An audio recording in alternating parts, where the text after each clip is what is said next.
Mas afinal, será que existe um regime de comunhão de bens perfeito que as pessoas devem escolher na hora que vão se casar? É sobre isso que eu quero falar no nosso vídeo de hoje.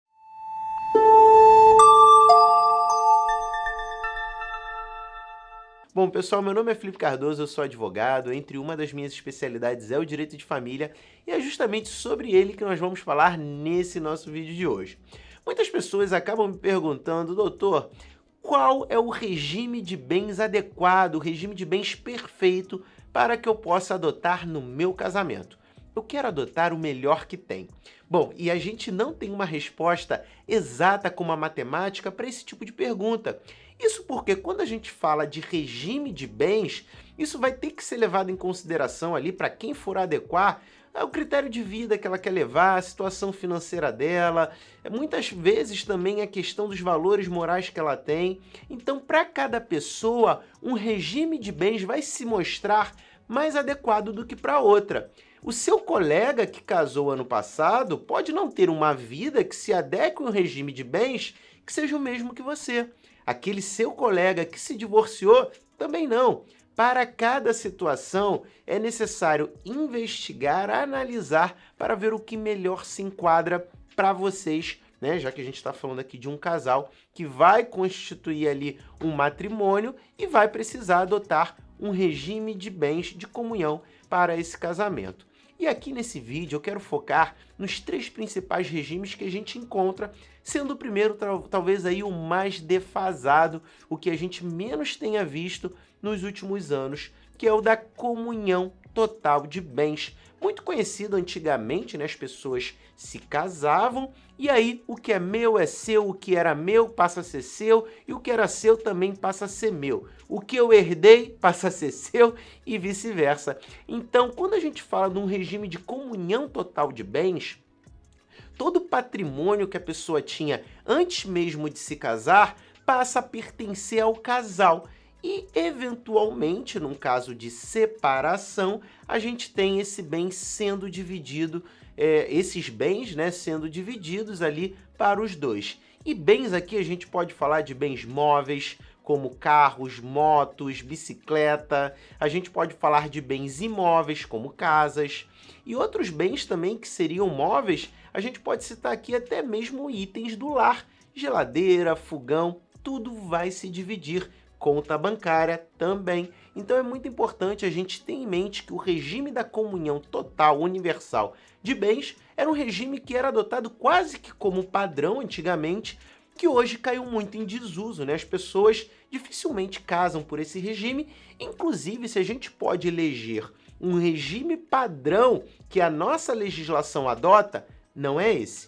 É o próximo que eu vou falar agora, que é o da comunhão parcial de bens. Por que um regime padrão? Porque se você não escolheu nenhum regime de bens para o seu casamento, a legislação vai interpretar que aquele casamento vai ter o regime de comunhão parcial de bens. Ou seja, tudo que foi adquirido a partir do casamento, tanto por um como pelo outro, passa a integrar o patrimônio comum do casal. Inclusive, se você recebeu algum bem de herança, esse patrimônio não é dividido. Então, uma coisa que a gente tem muito ali em voga para o regime de comunhão parcial de bens, muitas vezes, é a data do início da união. Quando a pessoa vai lá e se casa no cartório, tudo bonitinho, é perfeito, você tem a data exata que aquele casamento aconteceu. Mas e quando a gente fala do regime de união estável, quando a pessoa simplesmente vai morar junto? Eu, como advogado do direito de família, a gente vê uma confusão muito grande, porque existe muitas vezes uma briga para se identificar quando que aquele relacionamento começou. Quer um exemplo prático? Imagine que a pessoa no ano 2000 comprou ali uma casa, mas ela convive com essa pessoa desde o final do ano 1999. E aí fica uma questão, poxa, você consegue comprovar que essa união iniciou em 1999? Porque se você conseguir comprovar isso, aquela casa que foi adquirida apenas por um dos cônjuges passa a integrar o patrimônio do casal. Então, quando a gente fala de comunhão parcial de bens, e quando você não vai no cartório refazer o registro do início dessa união, muitas pessoas acabam entrando numa guerra ali para definir a exata data em que essa união começou. Isso vale também para quando as pessoas se separam, né? Você tem ali o término daquela união, aonde a partir daquele momento o patrimônio não passa mais a integrar os bens do casal. Muita gente, inclusive, me pergunta: Felipe, eu depois me separei, saí de casa, mas estou casado no papel, né? Poxa, será que aquela moto que eu comprei depois de estar separado, será que entra, já que eu ainda estou casado? Bom, a resposta para isso é que a gente vai interpretar a data da separação não como a data em que o casal de fato teve registrada a separação ali no cartório ou até mesmo através de um processo judicial. A data que vai ficar registrada é a data que de fato eles se separaram. Então você pode ter continuado ali o casamento legalmente, né, em termos de documento, por 1 ano, mas se a separação de fato foi há 3 anos atrás, vai constar ali como término daquela união desde aquele período onde essa separação de fato aconteceu.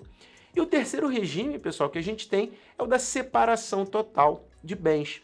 E regime que as pessoas precisam, inclusive, comparecer, né, em cartório para fazer um pacto antinupcial, caso elas queiram optar por esse tipo de regime. Então não adianta você, vou chegar lá no cartório, vou fazer meu casamento, vou casar, depois eu escolho a separação total. Não é assim que funciona. Você precisa fazer um ato em cartório antes de se casar para você pegar esse documento e levar na hora que o seu casamento for averbado.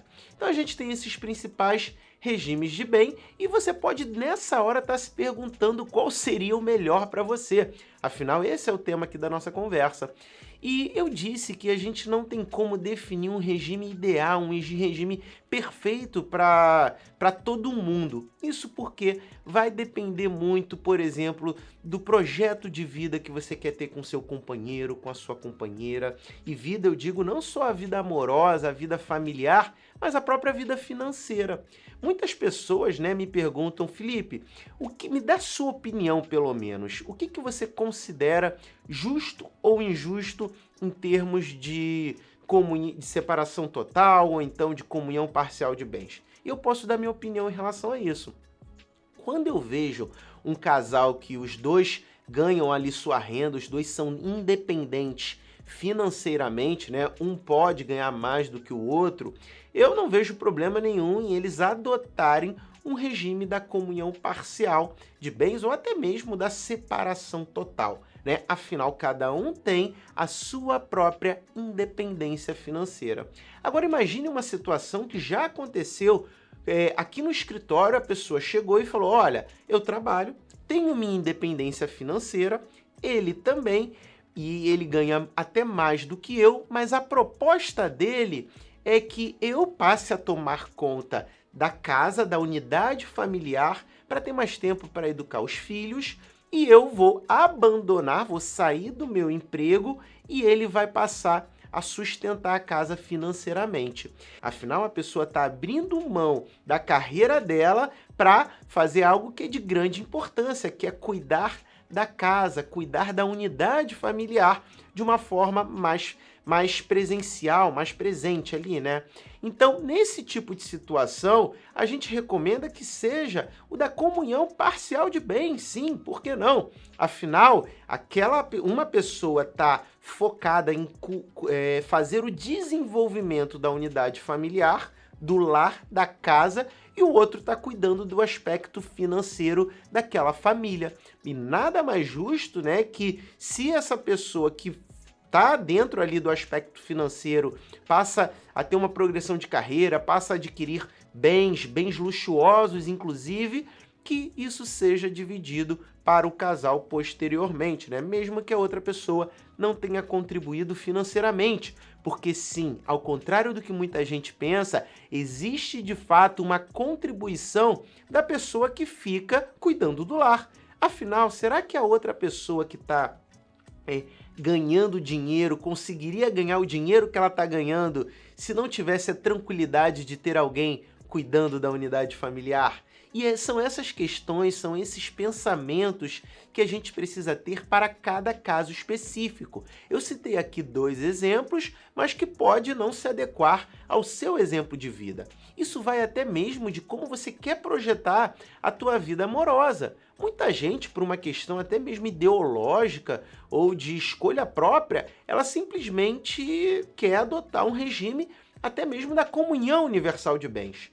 Ah, e uma curiosidade é que assim como a separação total de bens, a comunhão universal você também precisa fazer um pacto antinupcial. Ou seja, o que antes era um padrão nas relações, hoje você precisa dizer no cartório que você quer adotar esse tipo de regime. E como você pode perceber, né, a gente tem várias nuances que devem ser levadas em consideração na hora de se escolher um regime de bens para um casamento. Então não existe essa de regime perfeito para todo mundo. Isso vai depender da tua situação de vida, do projeto de casamento que você está tendo e principalmente de como você quer ter a vida financeira com aquela pessoa que você está constituindo o matrimônio. Pessoal, o tema é extenso, é possível aqui a gente ter diversos questionamentos e ainda bem que a gente tem aqui a seção de comentários aqui embaixo. Então, por isso eu quero te convidar a preencher aqui se você teve alguma dúvida sobre essa matéria. Quero aproveitar e pedir para você se inscrever no canal, acompanhar as nossas atualizações para não perder mais notícias como essa. Bom, eu vou ficando por aqui e até a próxima. Tchau, tchau!